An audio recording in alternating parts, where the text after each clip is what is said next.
Hey guys, JStars360 here. First off, I'm sorry for the cutoff, like the video just randomly stopping, but for some reason I lost connection, and so I lost like another 10 minutes worth of reviewing, so I'm redoing this. Hopefully I don't lose any internet connection again, because, yeah, that would suck. So anyway, so I'm sorry if I regurgitate or blow over anything in advance, but I've already done this before, so I might just intentionally, accidentally breeze through it.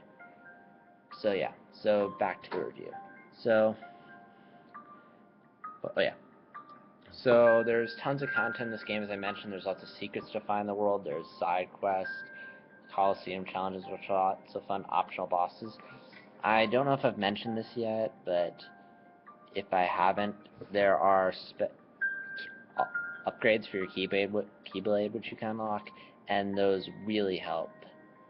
And those are fun. They'll change the appearance of your Keyblade, and they'll enhance certain qualities of it, and I mean, you're usually just gonna use the next Keyblade you get. I mean, there's very few moments where like the previous Keyblade you have will have something that the next one doesn't that makes it better. I mean, there are a couple of cases where it happens, but for the most part, you'll just constantly be upgrading your Keyblade as you get new ones because their strength increases.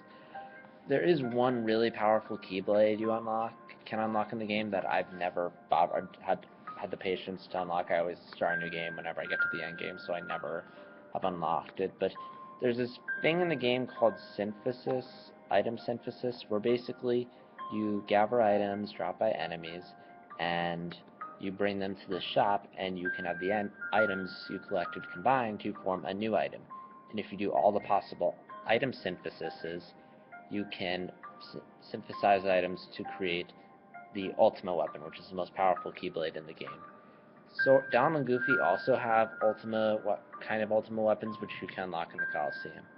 I've never had the patience to unlock Sora's ultimate weapon because it requires like getting lots of items, and you always, because the game doesn't make it clear what enemies drop what items you need, so, and I've never had the patience to figure that out. I mean, I could probably look it up online, but I never bothered. I mean, I just beat Kingdom Hearts recently again, but I'm probably going to start a new game just because I want to beat it on Legendary before Expert for the first time before Kingdom Hearts comes out. But yeah, a lot of work to unlock it, but if you do, from what I hear, it's worth it, especially if you want to take on the secret bosses, especially this certain one in the Coliseum. So yeah, lots of content, although gummy ship missions can be annoying, some of the mini games can be annoying, and export, there's a lack of direction. Now onto gameplay. Gameplay in this game is a lot of fun. I mean, the main thing I want to talk about is combat, which is a lot of fun. Combat, using your Keyblade, combat, basic attacks are pretty basic. I mean, you're just hitting the attack button and taking out enemies with your Keyblade. You get some abilities that allow your Keyblade, that allow you to do special fancy moves like Sonic Blade, counter attack, but nothing too flashy. Kingdom Hearts 2 is where you get some of the more flashy combat moves. It does get repetitive at times because basically the game is a button masher at times, so it's basically you just hitting the attack button.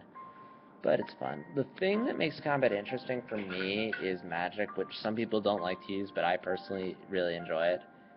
And you have a magic meter, which is called your MP, which when you're running out of MP, you can't use magic.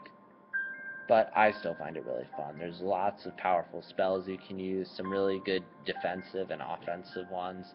The one I find most useful is the healing spell, which is especially useful in bosses when you can just keep healing yourself and you don't have to rely on potions, which you can run out of. Whereas Cure, you just need to keep your MP bar up, and there are abilities that allow you to recover MP in battle, like from taking damage.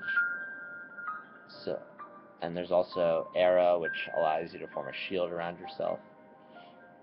And fun fact, alright, so not fun fact, but at the beginning of the game you get to pick what you want to specialize in: strength, defense, or magic.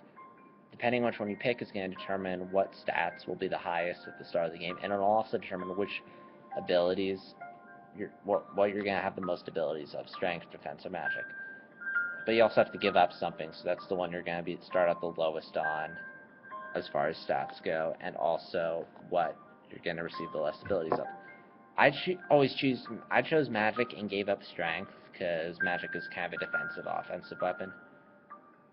And I don't know what the other options do, but for me, by doing that, I got all these abilities that allow me to recover Magic very well. So in bosses, I rarely have to, outside of early on in the game when you really don't have a whole lot of abilities or magic, which is probably one of the more difficult parts of the game, because bosses are tough and you don't have much to use against them. But in that part of the game, but once you get later on in the game, low MP will never be a problem. With bosses, you'll always have enough MP to heal yourself or create the shield, which is nice. Again, some people don't find magic useless, but personally I've found some use for it. And there are these things called summons, where as you progress through the game, you can unlock various Disney characters to summon in battle. It's kind of useful, but, I never really found much use for it. You can get through the game just fine without it. You get Simba, who's kind of useful. The only one who's really useful, in my opinion, is Tinkerbell, because she has the ability to heal you in battle, and she can also revive. And she's with you permanently. Like, all the other summons, there's a timer on them for how long they can stay in battle until they have to go away. But Tinkerbell, she's there infinitely until you die, and then she heals you, and then she goes away, and you can't use her again in that battle. That's really useful during boss fights, especially some of the optional boss fights later in the game. But outside of that, summons aren't really that useful. There's a lot of boss fights in this game, most of which are fun. I personally enjoy them. But, I mean, they're nothing. Some of them are fun. I think they're hit or miss. Some fun, some not so much. Some are a little repetitive, some are really interesting. Some are frustratingly difficult, and some are just plain easy. But, I enjoy the bosses for the most part. Although gameplay there are a couple problems I have with the gameplay. For one, the camera sometimes isn't really good as far as the positioning. Like, you'll be fighting it, like, you'll be hit by enemies off screen, or you won't be able to see what you want to see. And also, it doesn't help that the camera's not controlled using the right analog stick, like most games are, PS2 games are, but instead it's controlled by the L2 and R2 buttons. It's not bad, I mean, it's never been that big of a problem for me, but it is kind of a problem.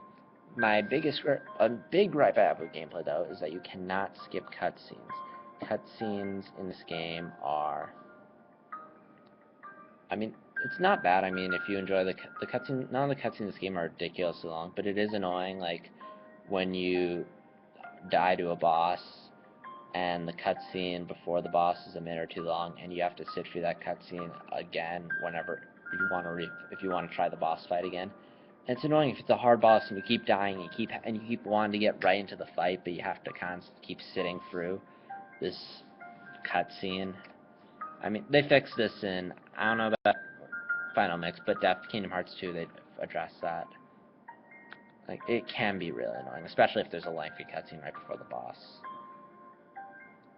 But again, and it also is annoying if you just want to skip through the cutscenes and get to the game, because Kingdom Hearts 2 has a fair amount of cutscenes. Not as many as later games in the series would have, but still a good amount.